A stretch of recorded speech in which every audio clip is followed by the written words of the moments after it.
नमस्कार। मैं वैद्य संदेश चौहान आप सभी का फिर से एक बार स्वागत करता हूँ हमारे यूट्यूब चैनल रसशिवम आयुर्वेद क्लिनिक में।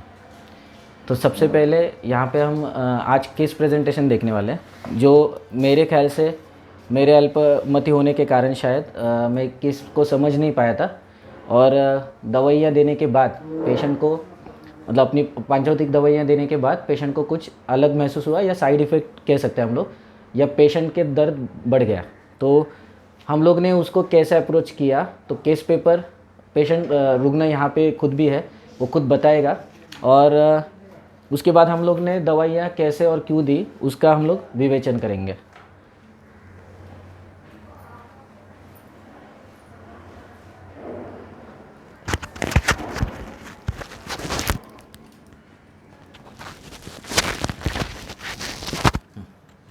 असं हातात ठेवून बोलला तरी चालेल. अच्छा हां.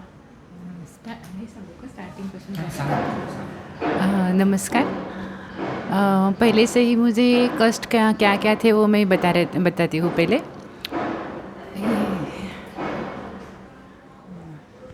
पहले से ही मतलब बहुत सालों से मेरे हाथ, मेरे पैर और मेरे कमर में बहुत सारा दर्द रहता था। वो दर्द इतना था कि मैं कुछ समय के बाद ऐसे कुछ सेवाएं या कुछ काम नहीं कर सकती थी। यानी कि कुछ कंप्यूटर वर्क करना है तो माउस हैंडल करना, ऐसे भी मुझे वो मुश्किल रहता था। कमर का दर्द भी बहुत था, तो उस कारण मैं ज़्यादा देर तक बैठ नहीं सकती थी। और भी एक मुझे तकलीफ़ थी कि मेरे हाथ और पैर के जो बोटें रहती है तो उसमें भी बहुत ऐसे मूंगी जैसे लगता था, ठंड जैसे लगता था, जैसे कि फ़ैन की हवा बिल्कुल सहन नहीं कर सकती थी, ऐसे मेरी स्थिति थी। और मेरे मतलब भूख भी अच्छी तरह से नहीं लगती थी, मेरा वज़न भी बहुत ऐसे कम था, ऐसी मेरी शारीरिक स्थिति थी।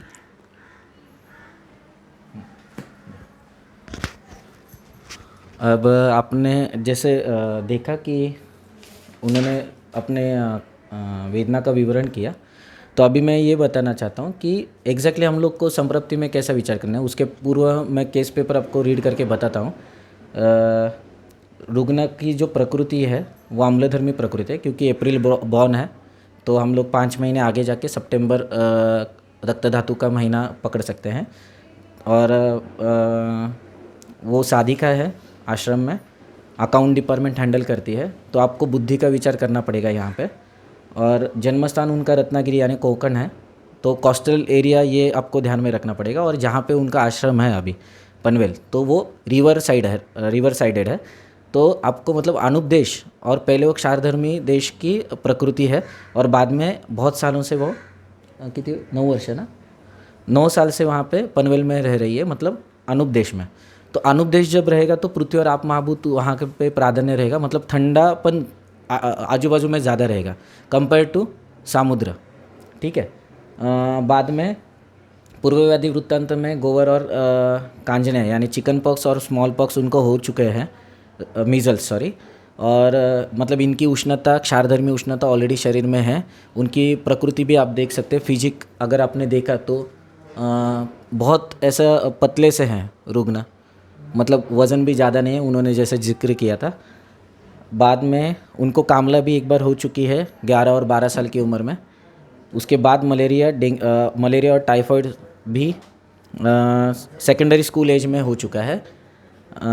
इसका मतलब ज्वर की भी संप्रप्ति है वहाँ पे, ठीक है। और ज्वर की संप्रप्ति में आप हमेशा याद रखिए कि हम ज्वर जब भी बोलते हैं कि देह मानस संताप है, तो देह मानस संताप है मतलब देह और मानस का संताप मतलब होता है व्यक्त, लेकिन वो पृथ्वी और आप महाभूत की अवरोध की वजह से होता है, ये हमेशा आप याद रखिए। इसलिए हम लोग त्रिभुवन कीर्ति या बाकी की जो द्रव्य हैं यहाँ पे हम पांचौतिक में हरयो यानी त्रिभुवन कीर्ति प्लस चौगुना या 4 टाइम्स गिरिज ऐड करके देते हैं पेशेंट को। तो ये जो चीज़ें हैं हरियोग वगैरह, तो ये उष्ण तीक्ष्ण दवाइयाँ जब हम देते हैं तो पृथ्वी और आप महाभूत को कम करने वाली दवाई देते हैं। तो मलेरिया और टाइफाइड की भी हिस्ट्री है साथ में, लेकिन जो मेजर चीज़ें हैं उसमें वो है गोवर कांजनिया यानी मीजल्स और चिकन पॉक्स, और ये जॉन्डिस भी हो चुका है उनको, कामला भी हो चुका है। तो ये कफक काल के रीजन में हो चुका है और वहाँ पे अपेक्षित है, ठीक है, मीजल्स और चिकन पॉक्स होना। मतलब एक क्षारधर्मी उष्णता ऑलरेडी उनका बचपन से है, और आगे जाके मतलब इसलिए रुकने की शायद ये जो फिजिक है वो इतना स्ट्रांग नहीं बना आगे जाके। ऑपरेशन की कोई हिस्ट्री नहीं है। मल में उनको एक मिनट, पहले जल सेवन की हिस्ट्री थी, मतलब जल सेवन प्रातः उषपान करते थे, समाधानकारक था। एक वेग आता था दिन में, समुद्र और अशब्द। मल प्रवृत्ति के बारे में मैंने ऑलरेडी एक वीडियो पोस्ट किया है, आप उसके बारे में ज़रूर देखें। बाद में यूरिन भी प्रोजेक्टाइल है, कलरलेस थी। 5 से 6 बार आप दिन में जाते हैं, और निद्रा गाढ़ है। नेत्र आविल वर्ण थे, अभी हम नेत्र का भी वर्ण देखेंगे। और जिह्वा साम थी। स्वेद अति जलवत और अदुर्गंधित था। मेनोपॉज ऑलरेडी 2 साल से है उनको, और पेशेंट का एज है 45 ईयर्स।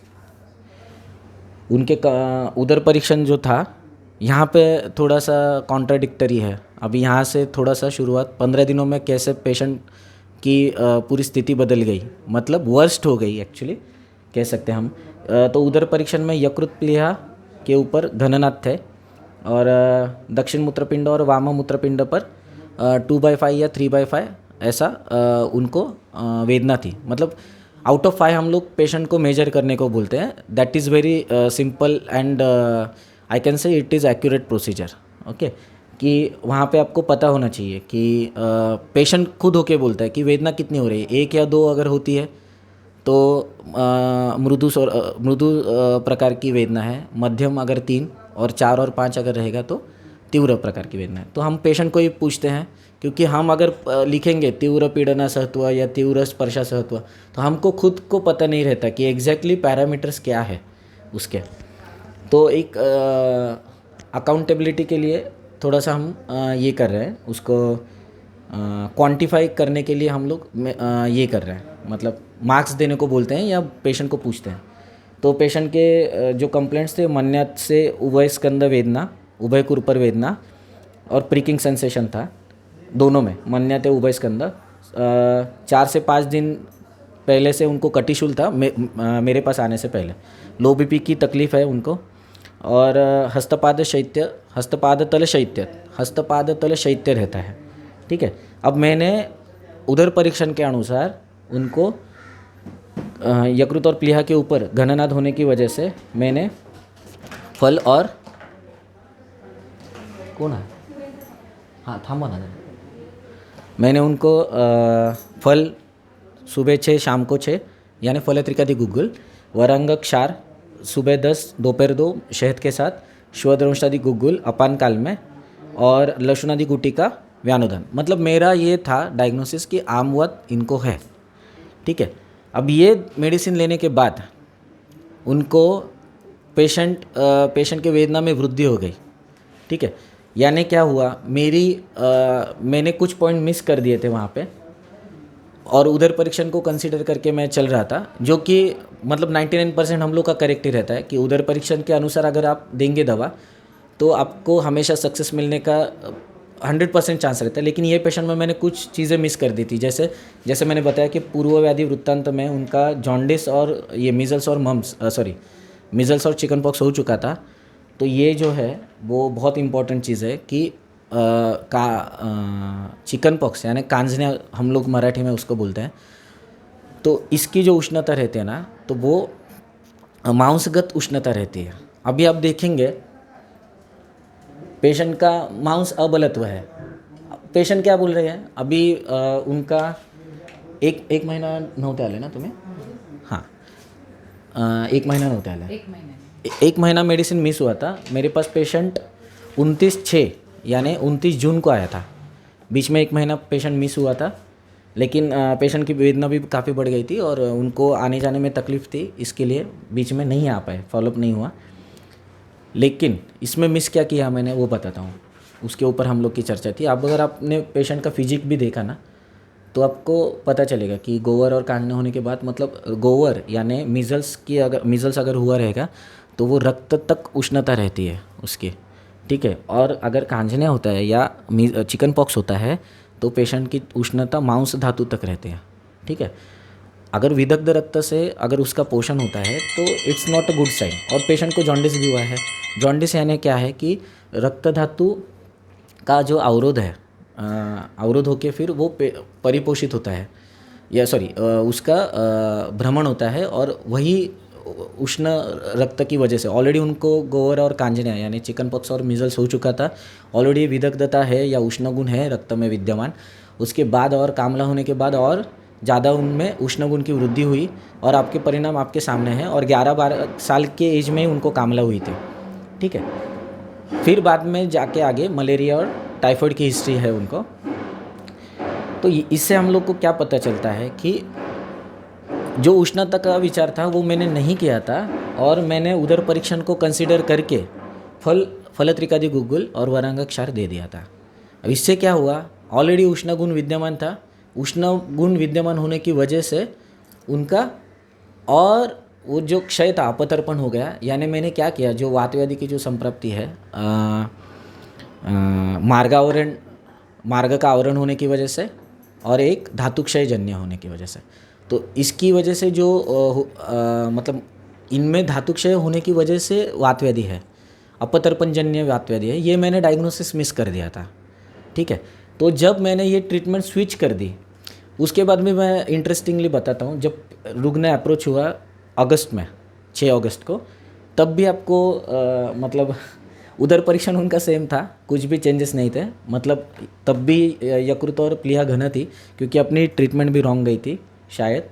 और मूत्रपिंड और अपन कक्षा में भी पीड़ना सहत्व था 4/5, 5/5, और पेशेंट का कॉम्प्लेक्स तो बढ़ गए थे। लेकिन जब हम लोग ने शुंग किट्ट ये ऐड किया, मतलब शुंग भस्म और किट्ट यानी मंडूर भस्म, तो ये दोनों का कॉम्बिनेशन जब व्यानोदान ऐड किया, तब जाके हम लोग को सडनली चेंजेस मिला। जो लशुनादि गुटिका मैंने आमवत कंसिडर करके दी थी, मॉर्निंग स्टिफनेस है वगैरह वगैरह, सर्वांगा ग्रह है मॉर्निंग में, वो कंसिडर करके मैंने आमवत डायग्नोस किया था, तब मैंने लशुनादि गुटिका ऐड की थी। जब मैंने शुंग किट्ट ऐड किया, अपतर्पण वातव्याधि है, अपतर्पण जन्य वातव्याधि, तभी मुझे तुरंत ऐसा जब पेशेंट 28/9 को जब अप्रोच हुआ, मतलब 3 हफ्ते की मेडिसिन या नहीं, हाँ एक महीना का मेडिसिन लेके जब गया था, तब पेशेंट को उदर परीक्षण में आप देखेंगे चेंजेस कि यकृत में 2/5 मतलब वृद्धि होने के मतलब पृथ्वी और आप महाभूत बढ़ाने के लिए मैंने जो ट्रीटमेंट दी थी, उसके बावजूद यकृत तो घना रहा, लेकिन प्लीहा आकाशीय हो गई, जो मैंने वरांगक दिया था इसकी वजह से। और उभय मूत्रपिंड और अपन कक्षा में उतना ही था पीड़ना सत्व, लेकिन पेशेंट के कंप्लेंट्स रेड्यूस हो गए थे। तो हम लोग ने ट्रीटमेंट उसके बाद जब प्लीहा आकाशीय हो गई, तो भले यकृत अभी घननाद हो यकृत पे, लेकिन जब प्लीहा पे आकाशीय नाद थे, तो थोड़ा सा मैंने अपतर्पणजन्य वातव्याधि ये कंसिडर करके, जो क्योंकि उपशय भी मिला था मुझे शुंग भस्म और मंडूर भस्म की वजह से, उसको ध्यान में रखते हुए मैंने और ट्रीटमेंट में बदलाव लाए। और परिपाठादि काढ़ा जो रहता है वो 6 और 6 बजे मॉर्निंग में, सुबह शाम 6 बजे दिया। रजनी योग दिया, मतलब वरांगक के बदले अपतर्पण नहीं करना था क्योंकि प्लीहा आकाशीय है, तो उसकी वजह से मैंने 10 और 2 बजे रजनी योग दिया। शुआ अपन काल में कंटिन्यू रखा, और शुंग और स्वर्णमाक्षिक दिया। मतलब स्वर्णमाक्षिक मतलब और ठंडा शैत्यता लाने वाला कल्प है और बल्य है, तो उसको मैंने मतलब किट्ट की वजह मैंने स्वर्णमाक्षिक के ऊपर ज़्यादा भरोसा किया, और ये व्यानोदान दूध के साथ दिया। ये जो दोनों कल्प है वो व्यानोदान दूध के साथ दिए थे मैंने। अब रुग्ण आ जाए है तो देखिए, आता तुम्हाला काय कंप्लेंट होता है, क्योंकि इसमें जो बदलाव है ना, ये भी काफ़ी इंपॉर्टेंट है। मतलब आपको पेशेंट को कैसे अप्रोच करना है, आपको फंसना कहाँ पे नहीं है, वो भी इम्पोर्टेंट है। अभी मेरा जो दर्द था बीच में कैसी हुआ कि एक महीना में मुझे थोड़ा ट्रैवलिंग ज़्यादा हुआ था। वहाँ उस ट्रैवलिंग के समय वज़न उठाना, बैग्स वगैरह उठाना, ये भी सब थोड़ी तकलीफ़ें हुई। तो उस कारण थोड़ा मेरा कमर का दर्द बढ़ गया। अभी मैं आ रही हूँ तो मतलब पिछले 8 दिन से थोड़ा कमर का दर्द बढ़ गया है। लेकिन ये ट्रीटमेंट चेंज करने के बाद मुझे मेरे हाथ में और मेरे इससे तकलीफ़ें थी वो थोड़ी कम हुई थी, यानी कि 30 या 35% तक वो कम हुई थी। उससे मुझे और भी एक अच्छा बदलाव ध्यान में आया। तो मुझे ऐसे रात को सोने वक्त ऐसे लेफ़्ट साइड में मैं सो नहीं सकती थी, 5 मिनट से ज़्यादा सो नहीं सकती थी। लेकिन अभी 25 मिनट 30 मिनट ऐसे में एक और लेफ़्ट साइड में सो सकती हूँ। ये तो मुझे बदलाव महसूस हुआ।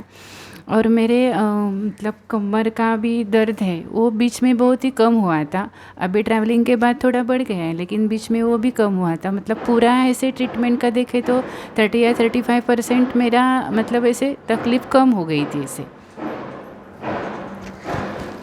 अब देखिए, अभी आपको ध्यान में रखना है आज के कंप्लेंट्स क्या है उनके। कटिशूल बढ़ गया है, हस्त चिमचिमायन भी थोड़ा सा बढ़ गया है, हस्तपाद शैत्यता अल्पता वृद्धि है, ठीक है। उभय कुरपर वेदना कम हो गई है और उभय स्कंद शूल कम है, लेकिन बाकी का वृद्धि है। और जैसे पेशेंट ने बताया कि वामक उक्षी के यहाँ पे आप वो अभी मतलब लगभग 25 से 30 मिनट तक सो सकते हैं। अब ये जो लक्षण है ना, ये इंपॉर्टेंट है अपने दृष्टिकोण से कि जब लेफ्ट साइड के ऊपर मतलब जहाँ पे पेन होता है वहाँ पे वो डिवॉइड करता है या अवॉइड करता है पेशेंट कि वहाँ पे हलचल कम हो या क्रियाल्पता जैसे लक्षण दिखते हैं। क्योंकि पेशेंट को पता रहता है कि अगर मैंने भार उठाया कुछ मतलब वज़न वगैरह उठाया या लेफ़्ट साइड में मतलब वज़न गिर गया मतलब शरीर का ही भार, तो उतना भी सहन करने की ताकत नहीं रहती पेशेंट में। अगर पेशेंट में बदलाव दिखते हैं तो ये बदलाव इम्पॉर्टेंट है कि मांस धातु में उनके वहाँ के मतलब ऊपर के स्कंद प्रदेश के जो मांस धातु है तो उसमें अच्छे बदलाव है। अभी यहाँ पे महाभूत का भी स्थान बहुत इंपॉर्टेंट है।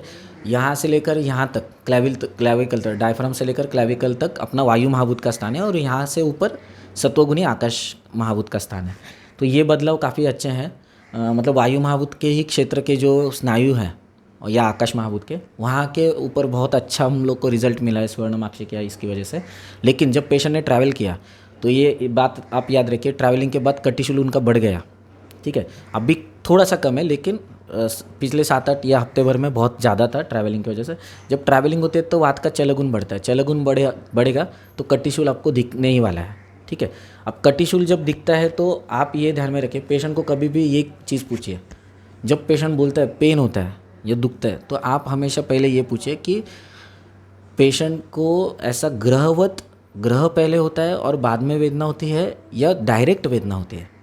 ये बहुत इंपॉर्टेंट है। मराठी में अगर बोलेंगे कह सकते हैं हम लोग कि पेशेंट हमेशा बोलता है कि अंग जड झाला, अंग भरून आलं।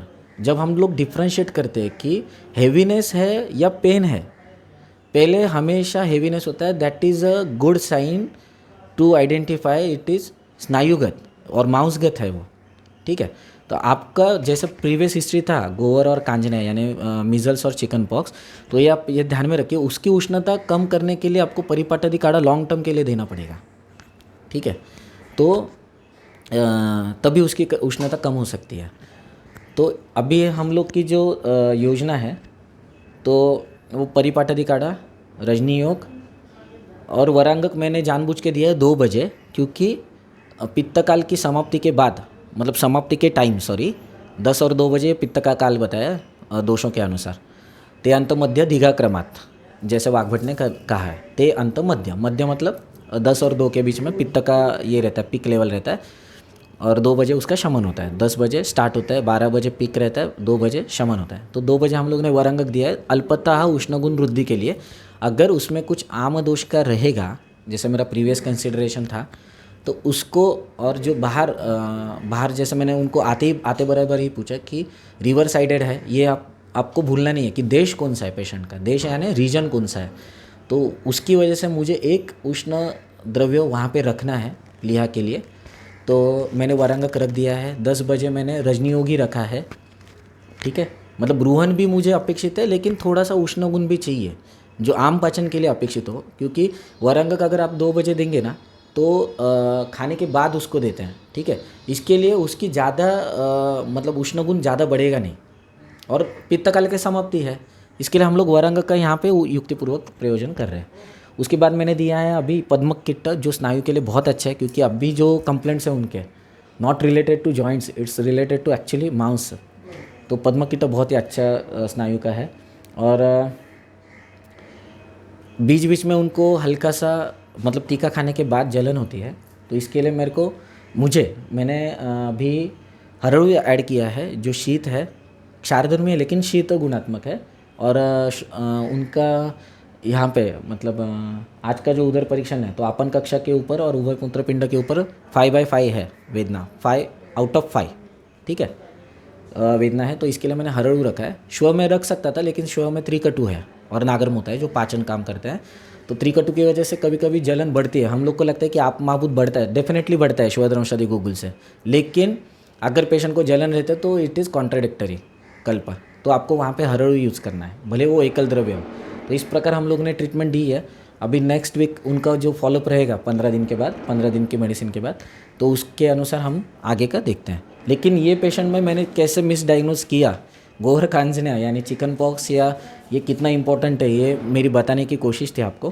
और जैसे ही मैंने ट्रीटमेंट स्विच की, उधर परीक्षण को नज़रअंदाज करके, ये इम्पोर्टेंट है, इसके लिए मैंने ये वीडियो बनाया है। तो मुझे क्या बदलाव दिखे, तो ये मुझे शेयर करना था आपसे, क्योंकि ये बहुत डिफरेंट केस है। हम लोग फंस सकते हैं उधर परीक्षण करने के बावजूद भी। तो 99% तो हम लोग का सक्सेस रेशो हाई रहता है उधर परीक्षण हम जब करते हैं और मेडिसिन को उसके अनुसार जब देते हैं। लेकिन आपा जी ने एक बहुत अच्छे से कहा है, यानी तीर्थ स्वरूप आत्माराम वामन दातार शास्त्री जी, जो पांचभौतिक चिकित्सा के जनक थे, कि 2 से 3 हफ्ते तक आप वो सिर्फ धनिया पानी पिलाते थे रुग्ण को, बाकी कुछ भी मेडिसिन नहीं, जब तक वो जितना भी क्षार धर्म है वो यूरिन के थ्रू, मतलब मूत्र से क्लेद वहनम, जो क्षार है वो मूत्र के द्वारा जाएंगे, उसके बाद आपको कल्प की योजना करनी है, ऐसा उनका हमेशा कहना था। लेकिन मुंबई में जब हम लोग प्रैक्टिस करते तो पेशेंट के एक्सपेक्टेशन बहुत ज़्यादा रहता है, या मेट्रो सिटीज़ में हम जब प्रैक्टिस करते तो पेशेंट को डे 1 से रिजल्ट चाहिए, ऐसा रहता है। तो इसकी वजह से हम लोग को थोड़ा लिमिटेशंस आता है, उनके पद पर हम लोग नहीं चल पाते। तो हम मतलब मेडिसिन से स्टार्ट करते हैं। तो ये आज का केस प्रेजेंटेशन था। Thank you. हाँ, ये आज का केस प्रेजेंटेशन था। थैंक यू ताई, धन्यवाद।